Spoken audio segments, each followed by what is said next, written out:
Hello dear student, system academic কেয়ারের পক্ষ থেকে সবাইকে জানাই শুভেচ্ছা।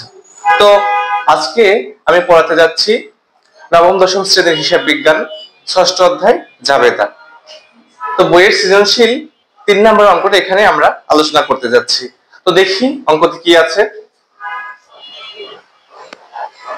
প্রথমে কতে আছে যে প্রারম্ভিক মূলধন নির্ণয় করো, চৌধুরী হার্ডওয়্যারের। তো আমরা জানি যে প্রারম্ভিক মূলধন নির্ণয় করতে হয় সাধারণত ১ তারিখে যে লেনদেন সংঘটিত হয় সেখান থেকে। তো ১ তারিখে কি লেনদেন আছে এখানে দেয়া আছে নগদ ২৫,০০০ টাকা ও ৬৫,০০০ টাকার আসবাবপত্র নিয়ে ব্যবসায় শুরু করা হলো। তাহলে এই ১ নম্বরে যেটা আছে ১ তারিখে যেটা আছে সেটাই আমরা এখানে কাজ করব প্রারম্ভিক মূলধন নির্ণয় করতে গিয়ে। তো একে আছে দেখি নগদ ছিল কত ২৫,০০০ টাকা, তাহলে লিখবো নগদ ২৫,০০০ টাকা। আসবাবপত্র ছিল ৬৫,০০০ টাকা, তাহলে লিখবো আসবাবপত্র ৬৫,০০০ টাকা। তো দুটোর যোগফল মিলে হবে কত মোট প্রারম্ভিক মূলধন। তাহলে মোট প্রারম্ভিক মূলধন দাঁড়ালো এখানে ৩,১৫,০০০ টাকা।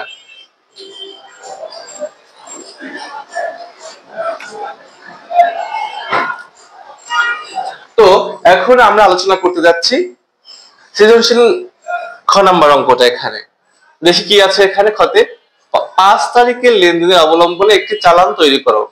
তো ৫ তারিখে কি আছে ৫% বার্তায় সুবর্ণা ট্রেডার্সের নিকট হতে প্রতি ফুট ১৯২ টাকা দরে ২৫০ ফুট জিআই পাইপ বিক্রয়।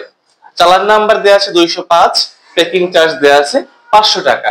তো আমাদের এই যে চালান করার জন্য অবশ্যই আমাদের চালান ফর্মটা সম্পর্কে জানতে হবে। তো এখানে দেয়া আছে চালানের স্ট্রাকচারটা। প্রথমে থাকবে কি কোম্পানির নামটা চৌধুরী হার্ডওয়্যার, তারপর চালান, তারপর এখানে ডান পাশে থাকবে তারিখ, যে তারিখে লেনদেনটি সংঘটিত হবে। এখানে ৫ তারিখে ৫ই জানুয়ারিতে লেনদেনটি সংঘটিত হয়েছে, এটা লেখা ৫ই জানুয়ারি ২০১৭।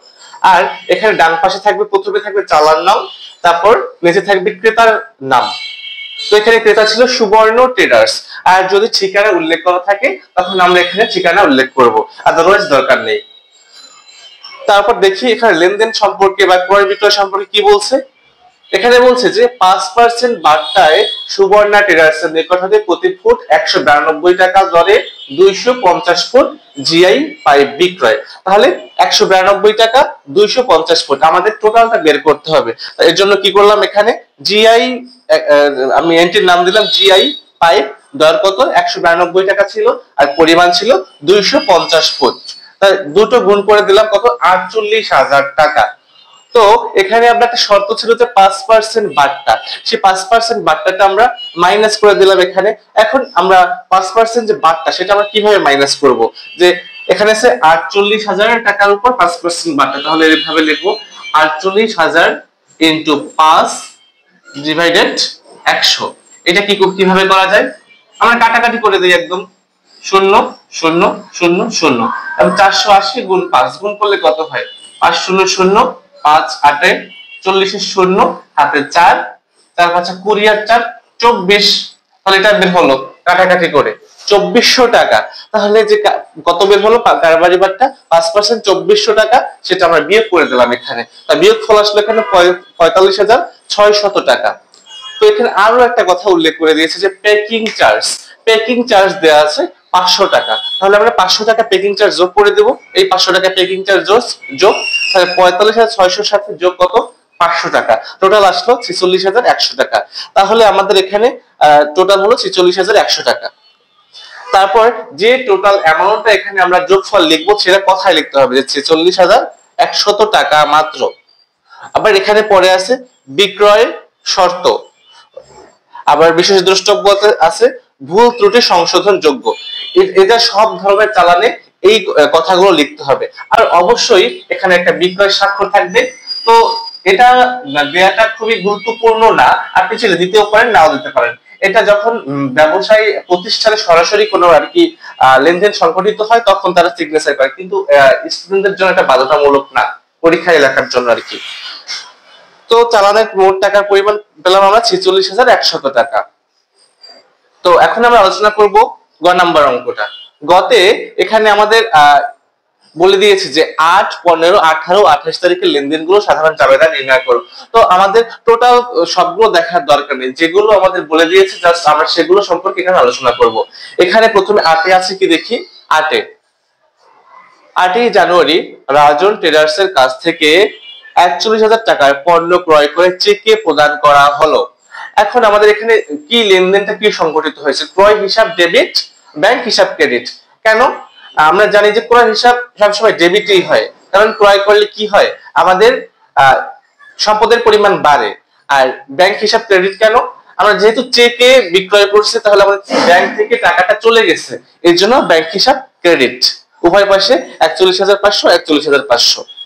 তারপর আছে 15 নম্বর। 15 তো আছে কি, ব্যবসায় ব্যবহারের জন্য কাগজ ও কলম ক্রয় 200 টাকা। তাহলে একটা প্রতিষ্ঠানের জন্য যে কাগজ কলম বা পেন্সিল, ডাস্টার এটসেট্রা এগুলো যে আমরা ক্রয় করি, এগুলোকে কি বলে? মনিহারি দ্রব্য বলে। তো আমরা যখন এগুলো জাবেদা এন্ট্রি করব, তখন ওই কলম খাতা এই নামে জাবেদা হবে না, আমরা লিখবো মনিহারি ক্রয় বা মনিহারি হিসাব। মনিহারি হিসাব তাহলে ডেবিট, আর যেহেতু লেনদেনটি নগদে সংগঠিত হয়েছে, এজন্য নগদান হিসাব ক্রেডিট। তাই নগদে মনিহারি ক্রয় করা হলো 200 টাকা, 200 টাকা। তারপর আছে জানুয়ারি 18তে আছে ব্যবসায় ব্যবহারের জন্য আলমারি ক্রয়ের পরিবহন ব্যয় 1500 টাকা। মানে আলমারি যে ক্রয় করছে তার জন্য পরিবহন ব্যয় গেছে 1500 টাকা। তাহলে জাবেদাটা কি হবে? আসবাবপত্র হিসাব ডেবিট, নগদান হিসাব ক্রেডিট। এখানে কেন? আসবাবপত্রটা আমার অফিসে সংযুক্ত হয়েছে, আমার সম্পদের পরিমাণ বৃদ্ধি পেয়েছে, এবং নগদ টাকাটা চলে গেছে কি বাবদ? এখানে যে পরিবহন ব্যয় বাবদ আমি 1500 টাকা দিয়েছি, তাহলে টাকা চলে গেছে। আমরা জানি যে যখন চলে যায়, যদি টাকা সেটা ক্রেডিট হয়ে যায়, এর জন্য নগদান হিসাব ক্রেডিট। 28 নম্বরে 28 আছে কি, ব্যক্তিগত প্রয়োজনে উত্তোলন 800 টাকা। তো উত্তোলন হিসাব ডেবিট, ক্রয় হিসাব ক্রেডিট। আমরা জানি যে মোস্ট অফ দ্য টাইম ক্রয় হিসাব ডেবিট হয়, কিন্তু এখানে ক্রয় হিসাব ক্রেডিট কেন? এখন পণ্য চুরি হয়ে গেলে, পণ্য আগুনে নষ্ট হয়ে গেলে, অথবা নগদ পণ্য উত্তোলন করলে তখন ক্রয় হিসাব ক্রেডিট হয়, আর বাকি সব ক্ষেত্রে ক্রয় হিসাব ডেবিট হয়। এই জন্য পণ্য যেহেতু উত্তোলন করা হয়েছে, উত্তোলন হিসাব ডেবিট আর ক্রয় হিসাব ক্রেডিট। 800 টাকা, 800 টাকা। তো দুই পাশের যোগফল দাঁড়ালো 44,000, 44,000। তো এই হলো, শেষ হলো আমাদের সৃজনশীল 3 নম্বর প্রশ্নটি। ধন্যবাদ ধৈর্য সহকারে প্রশ্নটি সমাধান দেখার জন্য।